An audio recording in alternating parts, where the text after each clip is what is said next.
Hello everyone, Neoglean here, and welcome back to the Edain mod, where today I'm finishing up the ranking of the hero rosters, now with all of them together from worst to best, in my opinion.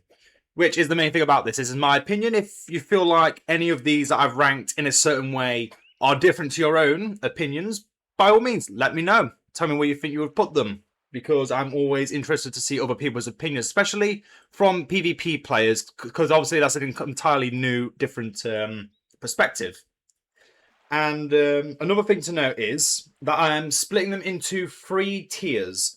There's the top tier hero rosters, which there are 5 of. There's good hero rosters, which are also 5 of. And then rosters that need improvement, which I have put the last 3 in that. But yeah, top tier hero rosters for me are near perfect hero rosters. Very few things need doing to them to make them even better than that, honestly. But to be fair, they are pretty much perfect. Very well done and are more up to the standard of what I expect for most hero rosters. Then there's good hero rosters, which they're good enough for me, in my opinion. Some things could do a little rework to put them up to the level of the top tier. And then there's a roster that need improvement, which one of them is actually already getting an improvement in the next version. But until then, it is still being in there, along with the other 2 factions that I think need some drastic changes to put them up to at least the tier of the good hero rosters. They have some good things to them, but sadly, they're missing something like a spark that needs to just be ignited to make them as good as the rest of the hero rosters. Anyway, let's begin. At the very bottom, this might surprise a lot of people, I'm putting the Dwarves of Erebor as the faction with the weakest hero roster. For 2 reasons. One is Brand. He is so far behind when it comes to so many of these other heroes. He just doesn't even compare to the rest of these heroes, in my opinion. The other thing is the fact that the roster is very small. There's only 5 heroes, which I understand that the Dwarves do have a lot of their hero potential through, one, the Ring hero with during the 7th. If I was including him in that, Erebor would be a lot higher. But also from their powers. They have Gandalf and they have Grimbeorn. Or Beorn, I can't remember which one it is. But just looking at the main hero roster that we see in front of us, they don't really shine to me. For Erebor, the things that shine are their units and their buildings. Those are the 2 things that really shine above everything else in this faction. The heroes are very easily missed, in my opinion. They just don't, for me, feel at the same level as some other factions. Doesn't mean they're bad. It just means they're not at the level as other factions, which is unfortunate, but can be very easily fixed with a fixed brand and then maybe one more hero. But that's just my opinion on Erebor. Next up, this probably surprises a few less people, is Isengard. And I'm going to give a reason for every faction why I think they are better than the faction before it. So for Isengard, the big difference is there is a larger hero variety, and a lot of these heroes are very important to the faction. Wolfgar is your only way of getting early game pikemen. Sharku is incredibly powerful if microed properly with a Warg Rider unit or 2.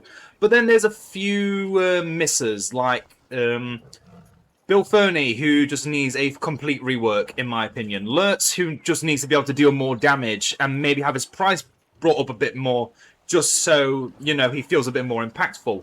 Grima, who needs to lose the whole escape and assassinate ability and just make him more AoE debilitating effects, like the Mouth of Sauron. And Ugluk just needs to have more damage as well. It feels like the Uruk-hai heroes are very distant, but the Wolfgar, Sharku, and Saruman, when used in a mix between on the battlefield and in his tower for increasing recruitment speed, for example, is a really good ability. It's just a shame you have to have him in the Wizard's Tower to be able to activate that ability. But other than that, this is definitely a faction that needs some improvements. Some heroes don't need a lot. They are already near perfect. But some of these heroes definitely do need a little bit more than a little polish up to be anywhere near as good as some of the factions later on this list. But they do surpass Erebor because of the fact that, again, there's more diversity in their roster, there's more of them, and they're much more impactful to the faction in general. With Erebor, you can completely miss out some of their heroes and not feel a thing, honestly. Now, with the Dwarves of the Iron Hills, I did say at the beginning that one faction that needs improving is actually getting improved, and that is, in fact, these Dwarves. They are still, in my opinion, even if I add this extra hero in, that they're getting in with Dorwinion, I'm not sure if the faction will be made better overall, if they will feel more complete, because that hero roster is still quite small. They are better than Isengard, though, because they actually have one really good hero that just makes this entire faction's uniqueness feel even more potent and always worth going for. Narin and the Ram Riders. Murren and Dra are a fun combo. Murren is the main half of this, but Dra, who looks like his face on his model needs a bit of a redo on the texture. Not sure if that's how it's meant to look. But yeah, Dra himself does need a few updates. Thorin, I'm not sure if him being a little bit more unique compared with Erebor variant will make a difference to him. But Edain is definitely feel a lot better than his King variant as well. So overall, this is better than Erebor. This faction is also better than Isengard. And with the new hero being included, and Dorwinion in general, I would say this faction will creep out of the need improvements, but only just, because I feel like another hero is needed. Because they don't have a dedicated scout hero. You have the single Ram Rider Scout that eventually becomes Ram Riders, which is okay, and it is fun to play as the Dwarves of the Iron Hills, but the thing is, this is their one unique gimmick, and until Dorwinion comes out, I can't really say much else about this because, yes, it looks good, but I can't give a formal opinion on it until I've actually played it myself. But yeah, Iron Hills, definitely better than the other two factions I've shown. But until I have tested out and played with this new hero who's coming out and the new things for Dorwinion, I have to say the hero roster for Iron Hills does need something else. They're better than the other two, as I've already said like 3 times. But it is mainly thanks to Narin. Look at that ram. It's so glorious. Not to mention how powerful this hero is on his own. Makes the faction what it is. Now, on to the good hero rosters. We have, at the bottom of these rosters, Arnor. For many reasons, is Arnor better than Iron Hills, Isengard, and Erebor. Mainly, again, hero diversity. But a lot of these heroes are actually really well thought out. They offer map-wide buffs, map-wide vision, leadership buffs for either heroes or hero killing potential, and then just having some weird tanking abilities that actually work really well together. But then we have 2 heroes that, back in the early Edain, did feel fun and unique and interesting.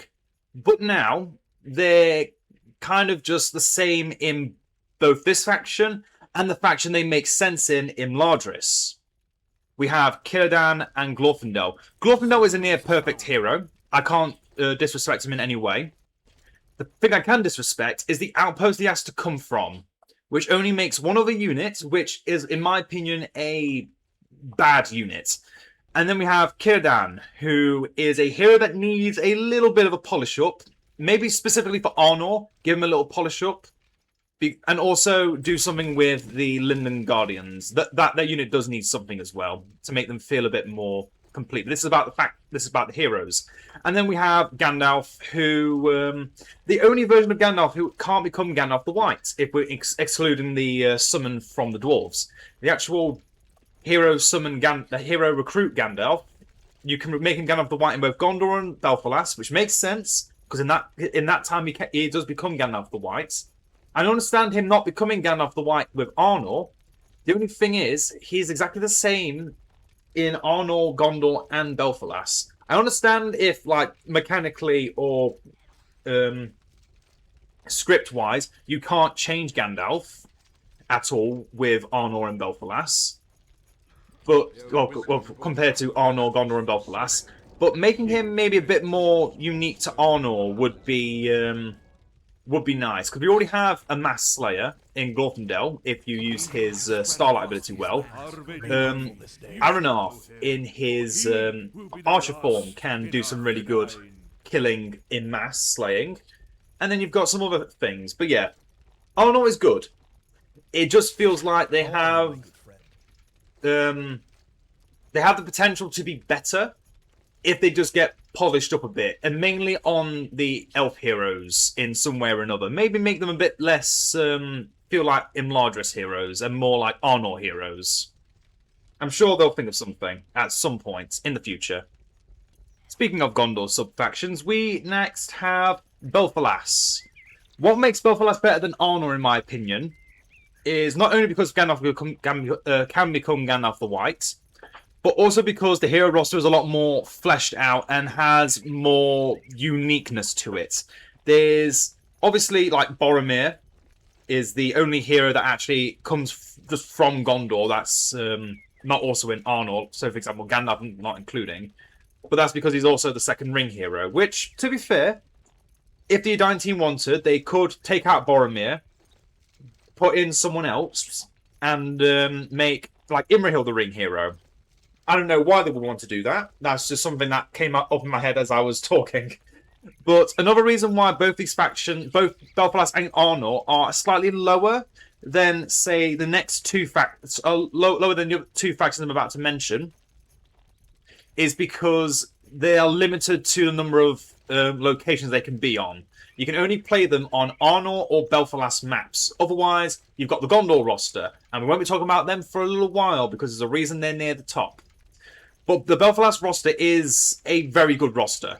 But with all that goodness they have some negatives. Main one, as I've already said, is the not being able to be made on any map, only on Belfalas maps. And two, not every Belfalas map can make ships. And we have, if I'm not mistaken, 1, 2, 3 heroes with an ability that, actually no, it is only 2. Well, no. I'm gonna include Okirion in this because he does actually have some things that actually go into ships. We have Lothiriel, who buffs fishing boat resources, which if you can't make fishing boats means that ability is useless because the other effect is giving lighthouses more vision range. And what the lighthouses discount with their get a lot of effects, they discount ships, so, well, specifically fishing boats. So again, not really that good. We have Elfir, who can discount military ships by 25% if you have him level 10, which is unfortunate because, again, if you don't have ships, then that ability is wasted. And then finally, we have Kilion, who, as I said, he buffs the I've already forgotten what this building's called. What's it called? The lighthouses, because he's through the lighthouses you can get the sailors, and only through the lighthouse can you get sailors, which is your version of Aphelion Rangers. But why would you build lighthouses if you're not going to be making ships to get bonus resources from, having ports? For example, the map I'm currently playing on, which is a Belfalas map, has no ports, so you cannot use your fishing boats. I'm not saying every Belfalas map should have something to do with boats, but the fact that so much is, well, I say so much, 1, 2, 3 heroes out of 7 heroes have relevance to, well, actually no, 3 of your 5 unique heroes have effects that buff boats or discount boats or things that discount boats. They need to be able to mix it up a bit, so you can even have boats even when you can't technically have boats. Again, not sure how they'll do it, but yeah, you can understand why I'm like, they could be better, but they're limited by 1, the number of maps they're on, and again, not every map that you can play Belfalas on can make ships. So good hero roster still. I'm not saying they're bad. I'm just saying it's unfortunate because this is a very fun faction to play with now. that I've actually played these heroes a lot more and gotten more use out of them and understood their full value by making ships and getting money from those ships. But yeah, the next two factions I would say would be weaker if those main weaknesses of both Belfalas and Arnor weren't so outstanding. Next up, we have the Misty Mountains, which is another really good roster of heroes that just really shows how much the Edain team keeps improving upon what they've already been doing in the past. And then with the newer releases actually making hero rosters feel not just brand new, but have so much more attention to detail given to them. Because for the Misty Mountains heroes, 4 of them are how you get your buildings to level up. For example, with this cave here, this ruin, where you get your basic goblins from Moria, you can level it up by getting the Chieftain and Bolg. Gundabad is the Defiler and Bolg. Through Goblin Town, it's the Great Goblin and Bolg. And then you've also got your Scout hero, who is pretty mobile and can scout out very little once all the layers have been destroyed on the map. Build Tom and Bert, which are just fun to have around and cheap enough that you don't feel bad if they do die.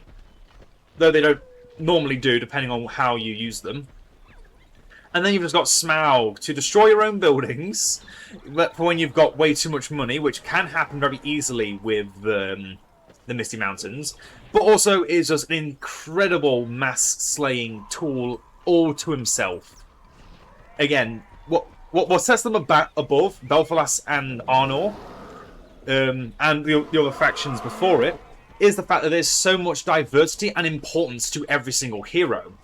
Well, maybe not so much the Hunter, because he does kind of just run in and die, and his whole thing is having a Wild Rider unit at level 10, which is cool, but yeah, he never normally makes it to level 10 with me. And then you've got some really good, unique heroes that offer, like, every 20 attacks make an archer unit, or every 10 attacks make a basic warrior unit. Summon a totem that can just boost your goblins to obscene levels. So make a cart that can give all your units healing, give them more heavy armor, just make more money. Or be able to give you all your banner carriers, boost those banner carriers, and also have your own heroic unit protecting you, which I hope they do for more heroes in the future. Because some of them do deserve it. I messed up the screen. But yeah, really good roster. They just all feel important. They all feel worth making, and they all are worth making, because without them, you can't get some units like your pikemen to deal with enemy cavalry. Which, to be fair, sometimes you don't have to deal with, because you can just monster spam with the Misty Mountains. Overall, just a really fun and unique faction, and they are not as good as the next faction, as I'll be going over them shortly. But yes, yeah, so far, the Misty Mountains is pretty much what I expect most factions to be like, because they are so good and so fun. You can always play the Misty Mountains, and it doesn't matter how you play them, whether you go spam or full elites. The heroes will always be there, and they'll always be relevant. And right in the middle of the list, I have put the Dwarves of the Ered Luin. For many reasons do I think this faction is perfectly balanced in the middle. Is because not only is the roster really good, but, I mean, to be fair, there are a few downsides, like Bard, that needs to have like a small rework to make some of his abilities feel more up to code with some of his compatriots with the Dwarves. But the faction itself, the fact that the Dwarves of the Ered Luin are considered, without their heroes, the weakest Dwarves, because their main bonus is speed. But if you know how to use that speed, and use these Dwarves like I do, like I love using these Dwarves, you'll understand why I think this is the best out of the Dwarf hero rosters, and better than some other factions, like the Misty Mountains, Belfalas, and Arnor. And my main reasoning is because these heroes synergize really well with each other. For example, Thorin can use Feely and Keely as a hero-killing tool from a very early level. Granted, he's a bit expensive, but he's worth it because he gives you your money back through his scavenger effects. And you have heroes like Balin, who can buff Foreign, get him leveled up faster to get his Oaken Shield to temporarily give invulnerability to all allies around him at level 10.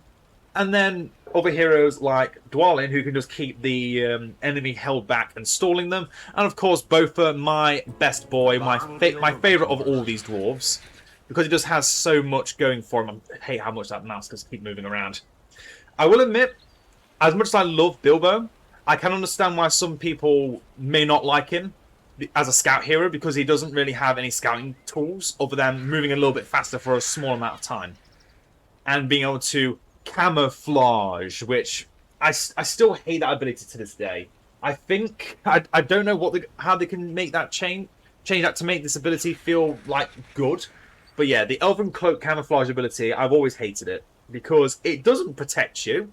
Somehow the AI will always be able to just keep hitting the camouflage thing. I'm going off topic. Yeah, the Dwarves, the Ered Luin. Really, really solid hero roster. 2 powerful A-tier heroes. Some heroes can use a little bit of a tune-up like Bard. Balin does need something more unique to his kit, in my opinion, to give him more of a hero supporting facility. And Bilbo could do with having a slight update to 1 or 2 abilities to make him feel like more of a scout hero and not just a treasure chest, basically. That's why I always use him as anyways, a treasure chest. But still, definitely think that this is better than the factions before it, but I don't think they're better than the factions after it, which is hard to say because the next faction is the top of the good hero roster list. At the top of the good hero roster list, I have chosen Rohan, with one key thing in mind.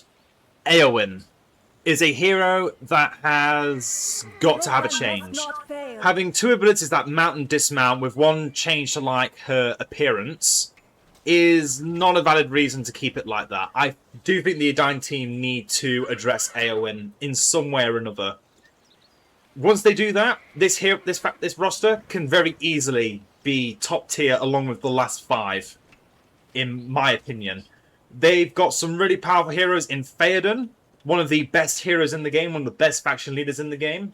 Theodred, in my opinion, probably one of the best sieging heroes if you use his towers correctly. And they're buffing him. They're making him better in 4.8.4. It's official, they're actually making him better. He wasn't good enough for them, apparently, because they nerfed how many towers he could have. I still think he's amazing. The fact they're giving him more, just chef's kiss. I might have to make an S tier for some heroes in the future. Vader would have to be on that list as well. Some of these heroes, like Hammer, can be kind of forgotten about in this faction. But to be fair, all these heroes have some really good things going for them.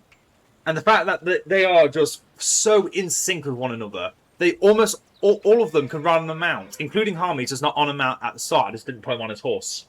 In fact, can I just... Oh, no, I can't. I've gone through the void. I couldn't do it without just doing that. But yeah, all the heroes can ride on horses. The faction's really fun going all cavalry. Going all peasant is also really fun, if you want to go down that route. Gambling and Harmer are more peasant-focused. Eomer and Theodred are more Eomer and Theoden are more cavalry-focused. Theodred has his own thing going on, and Eowyn needs to feel like a new hero again. She is in need of a tune-up in one way or another, and she can easily become one of the best hero killers with 1 good ability under her sleeve instead of 2 mount-dismount effects. Now we are here to the top-tier hero rosters. The factions, I believe, have a near-perfect collection of heroes that are just so well done. I can think of very little to make them better. And we're starting at the bottom of this list with Imladris, a faction that has always, since it came out, been in my heart as one of my favourite factions to play, period. And it just shows in their heroes how well they are just well implemented. We have Gildor, who just has a power implemented into his kit at level 1 in Farsight, so vision. Very good vision, in fact. Halbarad got a buff to make him a way better hero than what he used to be, because now he can put his Ranger tents onto any settlement, so you can spam out some Dunedain Rangers very early on in the game. You've got Arwen, who has always been the linchpin of all these heroes, being able to buff them with one of her abilities that she gains from the power influence of the Evening Star, so all heroes around her gain experience and regenerate their abilities faster, on top of her healing them and making enemies run away in fear. Glorfindel, as I already said, is a really good hero and really works a lot better in this faction than he does with Arnold, because he can come from the stables in your base instead of having to get a bad outpost. The twins are really powerful hero killers that just excel at being able to run in and run out with taking very little risk. Edain still, I think, needs some kind of improvement to make him feel more at home with the other elven heroes, but he definitely does fit better in Enlarged than he does in Arnor, in my opinion. And then we have Elrond, who, like the Arnor hero, who can regenerate hero abilities if he takes his prince form. I've forgotten his name, and I'm not going to remember it, so I'm just going to call him that. Can just refresh the abilities on all these heroes and just use their abilities over again. And the heroes really do make the faction feel better.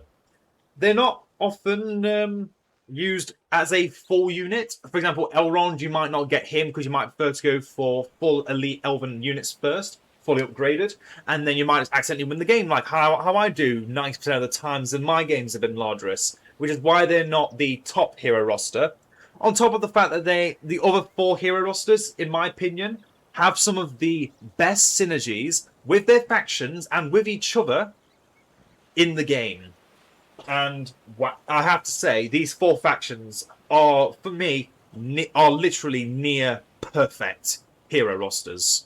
With one, in my opinion, being perfect. In the 4th slot, we have Lothlorien.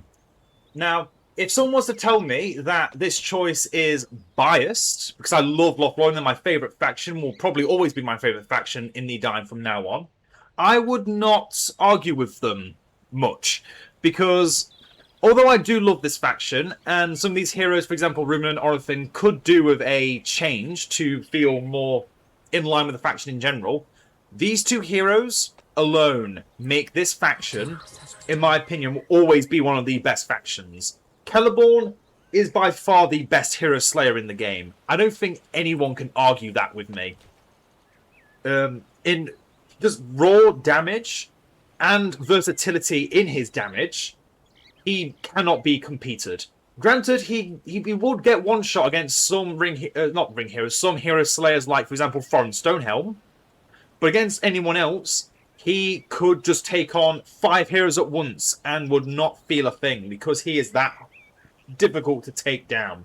And what makes it even more difficult to take down is Galadriel, who can buff all of these heroes except for the Ents.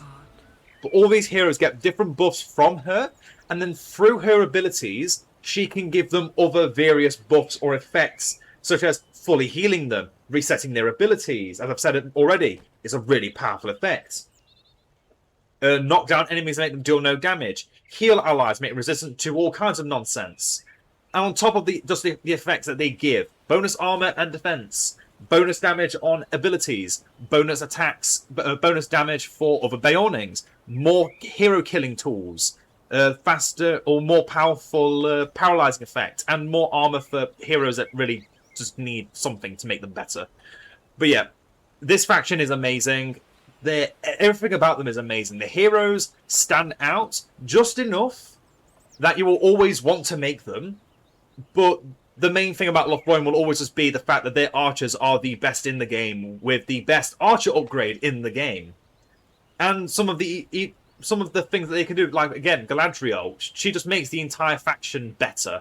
She's one of the best faction leaders because of this effect alone.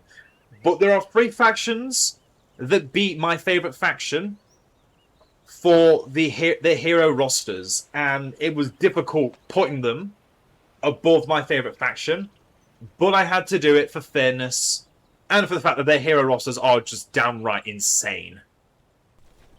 In third place, taking the bronze medal, we have Angmar, a faction that is deserving of the number 3 spot for so many reasons, many of which I've already said over and over again. Really good faction synergy, very good working with heroes together, in fact. Different unit synergies, and some heroes really do just set the whole faction apart. Karsh, for his ability to tank better than nearly every other hero in the game. Holdar, being able to just buff your basic units to an absurd degree that puts them almost above other elite tier units with how much you can buff them. And of course the Witch King, being able to take 4 different paths with your faction, going the way of of magic, of monsters, of the elite, or of the thralls. Having all 4 of these options gives you 4 different playstyles. And then we have other heroes that are good to get, but aren't necessary. 2 heroes that require a level 2 Hall of the King's Men you'll eventually get.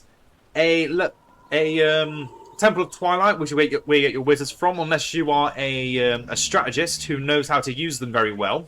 You may not always get Gulzar. You may not always get Karsh, because you do have to get the Barrow-wight lair to get them, and Barrow-wights in general are not good against some factions. For example, as I spoke about not too recently, Lothlorien, with their magical arrows, can just destroy Barrow-wights and just remove all the fear you would give from those entities.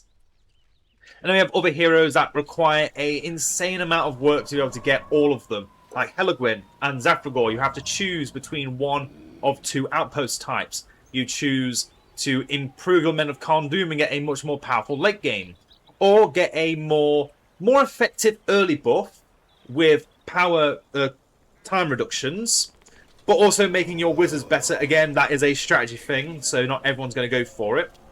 But yeah, overall, very powerful hero roster, which gets better with your middle tier power. The only power that really gives your heroes a big boost all over. Not the only one, but definitely a faction that just gives so much. And honestly, the amount of work that's been put into Angmar since they were first released, it does feel noticeable. It does make some heroes less worth getting, like, again, as I've already said, Zafragor. And some heroes just kind of feel like they're too self-sacrifice with Monomarth and the Men of Karn-Dûm. And you only really want to get him for the discount on the Men of Karn-Dûm, which is my personal way of getting him. And then Gulzar I typically only get just because I want to fill out the whole roster. I want to catch them all. But yeah, other than that, still, this is a roster I do believe is better than Lothlorien, because even though they may not have like the synergy between like Celeborn and Galadriel, they have so many more synergies, not just between themselves, but between their entire faction, which again just puts them just a bit above Lothlorien in my opinion. But they're definitely top tier for a reason. And I'm not even talking about all the buffs you can get if you get the Stronghold of the Iron Crown tier 4 power, which just makes makes one hero for a short time insanely good, especially useful on your scout hero to make him not just a scout hero, but a killing machine. Again, bronze medal to Angmar. And now we go to the silver medal winner. In the number 2 spot, taking the silver medal, is Gondor. And what puts them so high above not just every other faction I've already talked about, but specifically Belfalas and Arnor, is the fact that their roster is so well done. They've had so much attention to detail given to them over the years, not just from the beginning. A lot of changes have been made from mainly Denethor. The fact that Denethor was changed from just sitting in the Citadel to standing out in the fight, doing all his different attacks and having all those different abilities, puts him above the other 2 versions of himself, Malbeth and Lothliriel. Even considering what they are capable of, is still great. Beregond is an incredible hero who just stands out perfectly in the fact that not only does he buff buildings, but he buffs heroes later on at level 10 when you can then target your other heroes, make them get lots of armor, summon defenders, heal units in combat in the middle of the enemy army. We have Imrahil, not only buffs himself, but also buffs the men of Dol Amroth to an insane degree. And on top of the fiefdom buff on its own at level 1 is insane. And then buffing the fiefdom troops of Dol Amroth as well, on top of the men of Dol Amroth just being insane, is so good. And then we have Aragorn, who I'm sad we don't get Aragorn as a permanent hero for Belfalas. But I understand he is technically is a summon in Belfalas, so you can't make him a permanent summon. And then Gandalf the White, as I've already said, with Belfalas, compared to Arnor, just having Gandalf as Gandalf the White just works so much better. I understand if one day someone wants to change Gandalf a bit for any of the factions. But yeah, as he is, Gandalf I think is amazing. The whole faction is amazing. Everything about Gondor is amazing. But the heroes do just stand out. Even Faramir, who for some time I thought, ugh, he really needs a change. He got a change. It was in 4.7 when Gondor got a complete redesign. Was it 4.7 or was it 4.6? At some point, Gondor got a full model rework in its buildings, and Faramir got new abilities in his wounding arrow being a far more, or crippling shot being far more impactful, having a separate version in his ranger form, in his knight form, which is so much better. And instead of giving leadership, just bonus speed. Bonus speed, so good. Like I said before with Ered Luin, speed, if used correctly, can be a make or break situation. Even Pippin, a scout hero, who doesn't really do a lot on his own, can be so impactful with that extra vision range. But of course we have Denethor that just gives even more vision range. But obviously Denethor's vision is a much larger radius and a longer cooldown. Pippin's radius is a little smaller, but he's way cheaper, and the vision radius is still impactful. This whole faction in general is insanely good. I've always loved Gondor, and the fact that hero roster is so well done just makes me want to keep coming back and playing this faction. And it's a shame I can't choose between Belfalas and Arnor like you can in Unchained, because I would definitely put Arnor or Belfalas higher up if they were able to be used more, and if they had as much as much depth put into Gondor. Because in my opinion, Gondor is definitely the best of the three sub-factions of Gondor. Which obviously sounds silly to say, but it makes sense. They're used on more maps than any of the other two variants. And it does show. It really does show. I'm just looking at my fingers all of a second. I'm, again, going on tangents. Sorry, I just kind of drew off on a second because I felt some really dry skin. I'm still not feeling the best at the moment. But I've been able to hide it through all these small cuts. And now we come to the first place winner. Who could have guessed? Mordor takes the gold medal. First place as the top hero roster in the Edain mod, in my opinion. And I imagine a lot of other people's opinions as well. This faction just... If I was to ask the Edain team, which faction did they put the most detail into? I think Mordor would have to be the answer. I can't think of any other faction they've put this much work into. I'm not saying they've not done as much work for other factions. I'm just saying the amount of detail they gave Mordor from release of 4.0 is insane. From not only Sauron having his unique leveling mechanic to making sure all the rest of Mordor works through him, to even your scout hero just having so much work put into him. The amount of Sauron having 2 Palantir's worth of abilities. All 9 Nazgul having some uniqueness to them when you use the his deadliest servants to give them their armor variants. And then just having 5 of them walking around as a mini AoE plague. On top of Sauron just having not just an amazing ring hero form, but 6 other amazing forms with your other powers, such as Power of Past Ages, and from Shadow, Flame, Gorfhour, Vampire Bat, Werewolf, Anatar, and then the Dark Lord himself when he gets the ring. I'm out of words. This faction, in general, is amazing. What they did with Mordor is amazing. The fact they managed to give Sauron and Mordor in general one of the coolest hero rosters ever conceived. Again, I'm running out of words to say because this is an amazing faction. The heroes are amazing. Every one of them is impactful in one way or another. Some of them not as impactful as others. For example, the lesser Nazgul you get from your main base are not as powerful as, say, Khamul or the Witch King. But that's fine. They don't have to be as cool and amazing as the Witch King or Khamul.